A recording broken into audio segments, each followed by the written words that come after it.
Good morning and God bless you, St. Mark's. I hope and pray all is well with you. And I hope you are home and safe and warm and out of this weather and storm. I know that many of us have been impacted by this weather, and some are still without power. I'm so sorry it's taken so long to get power back up. And I know some folks have had to relocate, and um, it's difficult. And I know with all of the storm, and all of the disruption and the health stuff that's happening, we are just inundated with stuff. And I thank God for Jesus that we are people of faith and that we are able to trust our God to strengthen us, to give us provision, guidance, and direction in this season, to keep us from losing our minds and losing faith in the midst of all of these challenges. And so I am grateful that we have a community that is active in supporting each other, active in reaching out and looking beyond even our local community to make sure that we are taking care of those who are in need. And so I just want you to know, even in this season, that God is with us. And I know that it's challenging. Just keep walking, keep believing, keep trusting, and certainly reach out. I know there are some folks who are staying together, who have allowed family and friends to be with them. There are those who are eating together because they don't have power at home and just making it work. And so, where there is a will, there is a way. And I trust God and I believe in making a way. And so, thank you for all of you who are out there reaching out and supporting and sustaining each other. That's what this walk is about. I am grateful for our team at St. Mark's. Thank you, Adrian and Elizabeth and Irene, and all of the volunteers who come and show up and make church an amazing experience for all of us to benefit from. So, thank you, thank you, thank you for showing up and sowing into all of our lives. This is how the faith community grows in love, and it grows in faith and action, and it sustains itself as a witness. We are called to witness, and this is what it means to be a witness. So thank you, St. Mark's, for being diligent and faithful in your service to each other and before God. Our announcements this morning are related to specifically the storm. Most of us have been in and out of the office, but the church office is closed today and will be closed probably Tuesday and perhaps Wednesday. We were impacted by the storm and the blackouts, and one of the grids were fried. And so we haven't had internet there. Our phone systems are up, thank God. But we still don't have access to our tech. And so most of what we need to do, we need to be online and actively taking care of the things that we are charged with. And so for that reason, we won't be in the office. We'll be working remotely, but we will get phone calls. We will get emails. All of your communications come through and they'll be routed to the proper folks. So please continue to call and let us know how things are going, or check in if you need anything. Just want to say I am sorry for folks that were not able to get to church on service. And for those of you who are homebound and worship with us online, the internet was also out on Sunday, which is why service was not posted on our YouTube channel. It was recorded. The team is still working on that. It should be up soon. This Sunday, we will not have internet as well, I believe. And so we will record the service again and get it up as soon as possible. We are doing our very best to make sure that we're back up and running. Our service provider is swamped. We understand that. We know that there are many outages, and that there are just a few people who are doing the work to get systems back up. And so we are operating in grace, and we're asking you to extend that to us as well, knowing that we are doing all that we can to make sure that we are able to reach out and provide our own online services. With that said, I just want to remind families with children 12 and up, confirmation is going to be coming up soon. We're going to be having a gathering in 2 weeks after service with lunch, and having a conversation about confirmation so that your young people know what it is, you know what it is, and we get their mind and hearts ready to build a personal relationship with God. This is so important and critical as they're forming identity, trying to figure out who they're supposed to be. We want to impart into their mind and their hearts the goodness of God, but also a real relationship so that they can begin to walk and talk with Jesus as individual disciples, learning what that looks like and making a decision. And so I want to invite you to ready their mind and their hearts, talk with them about it, and prepare to join us for lunch. More information will come out next week. I'm excited about the journey because I know that it's life changing.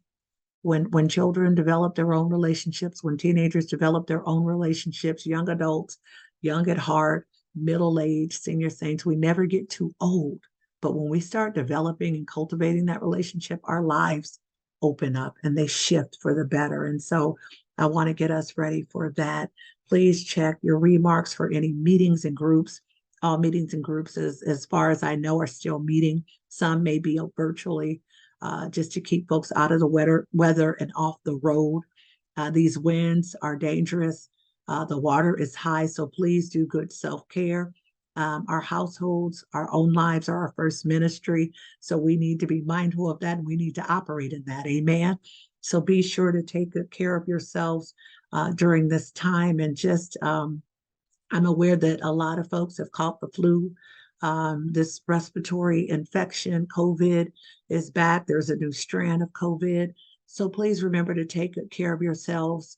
All those home remedies that our ancestors taught us, the garlic and the honey and the lemon and the turmeric, those things work. And so utilize them as much as you can. Of course, keeping ourselves distant as much as we possible make a difference. And just getting lots of rest. And I know it's difficult for a lot of us to rest, but rest. It will definitely help your body to heal and reset. And I want to encourage those of us who were available and showed up and did receive the bulletins this past Sunday and the covenant there. We had a great service. I felt really good about it, heard from a lot of you. Please reread that covenant. We are called as spiritual beings having a human experience to walk in that light and follow Christ. And the way that we do that is to stay present, to keep it before us so that we are clear about what our call is and what we've agreed to be and do and become. So read your covenant agreement, study it, embody it, and make up your heart and mind this year that you are going to live for Christ and you are going to follow that, because life is beautiful and good, and sometimes it's challenging. Lots happen and we don't control any of it. And being children of God doesn't prevent us from going through ups and downs and challenges. And so let us stay before God in that covenant.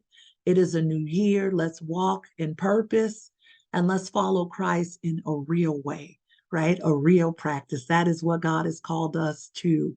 On that note, I want to move us to our prayer list and just say that even if your name is not present, we are lifting you up. We are praying with and for you as a community, knowing that many people are wrestling with health challenges, knowing that many are going through. We are mindful that folks are really doing their very best to be well, and yet we continue to deal with the challenges of life, and our bodies are but vessels.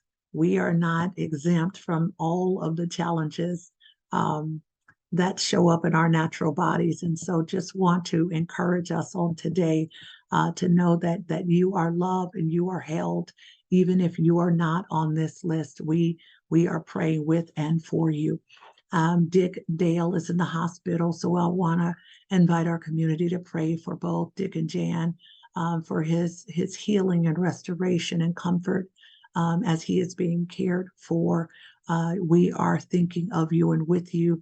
We are holding in prayer Kay Stone for healing, Jenny Baldoff, Olivia Jones, Millie Loudensock, Mary McCullum, Joseph Mustafa, Doris Olson, Dwayne Morford, Dr. Clara Lennox, Miriam's cousin who had a stroke, Lois Adamet, Paul Blankenship, Charlotte Gardner, Vivian Heidi, Lucy Jeffries, Bill and Marilyn McIntyre and Peggy Smith. And we just want to lift up those who are grieving on today and grieving from anything that may be heavy on your heart, and certainly grieving the loss of loved ones. We know that it is difficult, even when we know they're going to a better place and we know they're going to be with the Lord. It still hurts. It's still difficult. We miss their physical presence with us, even though we know that memories and their spirit remain in our hearts. It is still difficult. And for those of you who are walking with people who are in transition, preparing to go home to their final resting place, I just want you to know that whatever you feel and wherever you are, it's okay. You know, I believe that God has allowed us the process of grief to release that pain from our bodies, our mind, and our hearts. And sometimes we cry, and sometimes we isolate, and sometimes, you know, we're angry. Whatever the process is, take care of yourself, knowing that God is with you and God will comfort you and keep you if you would ask and trust God. Just know that you are not alone. We want to pray for the family of Norma Clausen, Kilgore, who passed away. And we just want to continue to pray for their strength and for their comfort and their peace. And praying for our sister Nepo, who lost her dad 2 days ago, and Baba Josa Lapia, and family, just the family. It is difficult. We know that we are here for you all. We want you to know that we love you, and are holding your hearts in prayer and asking God to keep you and comfort you during this time. People of God, life is precious. All we have is now. We don't know the day or the hour. We know that we are all walking on time that's been extended to us by our Creator. And yet we all have a transition time, and that's not always easy. I don't say that to make anyone nervous or anybody uncomfortable, but to remind us that is a part of life, and yet it's difficult. And so love on each other.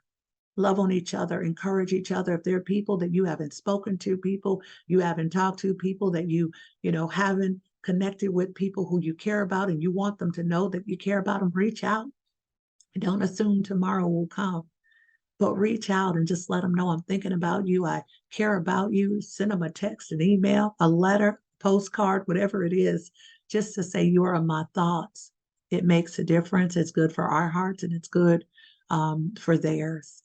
And last but not least, I want to say this to us as we shift in this new year, as people of faith, it's going to be so important for us to be listening for what God is calling us to. It's going to be important for us to be thinking about what God is calling us to. And I want to say equally important is, how are we showing up and being a blessing in our lives to someone else? Did you know, people of God, when you bless others, you are being blessed? And so even when you're going through a difficult time, even when you feel stretched and stressed, when you are sowing into other folks' lives, it is being sown into you. You feel it and you reap it. That's what the scripture means, that whatsoever you sow, that will you also reap. So I want to encourage you to be thinking about what God is calling you to and plan on showing up and sowing into a ministry, a mission, a person's life, a project, a process, whatever God is calling you to. Get your mind and hearts ready, because I know God is calling us to be active in our faith and to show up and be blessed by how we bless others. Take good care of yourself, St. Mark's. Remember, the Apostle Paul called us to be focused in our faith, and that means we walk by faith and not by sight. Don't get discouraged like Peter did when he got off that boat. Keep walking. Don't get distracted looking at the winds. Don't get distracted listening to the noise. Focus on God, and God will keep us and direct us. I believe it. I live it. I trust Him. I know it works when you work it. Be blessed, and I'll see you on Sunday. Take good care.